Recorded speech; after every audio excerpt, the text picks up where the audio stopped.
જૂનાગઢમાં આવેલા કેશોદના railway station પાસે આવેલા રાધિકા પાર્ક સોસાયટી તથા આસપાસના 22 જેટલા મિલકત ધારકોને રેલવે તંત્ર દ્વારા નોટિસ આપી આ મિલકતો ખાલી કરી આપવા માટે જણાવતા તમામ મિલકતદારો હાલ તો ચિંતામાં મુકાયા છે। રેલવે સ્ટેશન પાસે આવેલા રાધિકા પાર્ક તેની આસપાસમાં આવેલા 22 જેટલા મિલકત ધારકોને રેલવે નોટિસ પાઠવી 31 તારીખ સુધીમાં જગ્યા ખાલી કરી દેવા માટે જણાવ્યું છે।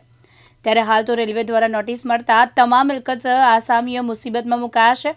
તો બીજી તરફ આ 22 મિલકત ધરાવતા લોકો પાસે દસ્તાવેજો થયેલી મિલકત છે અને તેમાં કલેક્ટરને બિન ખેતીની હુકમ અને 6 નંબર અને 2 નંબર સહિતના તમામ મિલકતના વેચાણથી લીધા આધાર પુરાવા છે તેવા રેલવે તંત્ર દ્વારા આવી નોટિસ મળતા હાલ તો નોટિસને લઈને કાયદેસરની લીગલી કાર્યવાહી માટે મિલકત ધારકો વિચારી રહ્યા છે।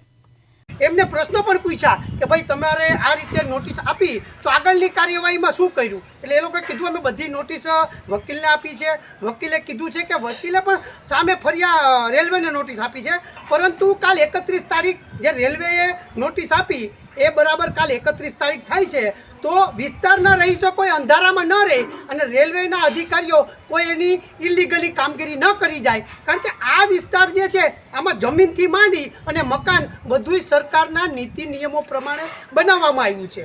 અમુક માણસોના તો મકાન પણ હજી લોન ઉપર બોલે છે, ચાલુ લોન છે, અને રેલવેએ પણ આ બાબતમાં મકાન બનાવવા માટે જે તે સમયમાં એનઓસી આપી હતી।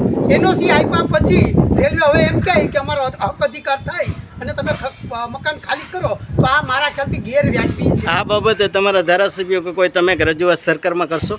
હા, ચોક્કસ આ બાબત જો આ વિસ્તારના લોકોને અન્યાય થશે તો અમે ગોપાલભાઈ ઇટાલિયાને પણ અહીંયા કેશોદમાં બોલાવશું અને આનું ઉગ્ર આંદોલન કરશું, કારણ કે એક મકાન બનાવવું સામાન્ય વ્યક્તિ માટે બહુ કપરી વસ્તુ છે અને એ મકાન જ્યારે બની ગયું હોય અને એનું આસિયાનું તોડી નાખવું આ ગેરવ્યાજબી ઘટના ગણાય। પ્રકાશ દવે, દિવ્યાંગ ન્યૂઝ, કેશોદ, જૂનાગઢ।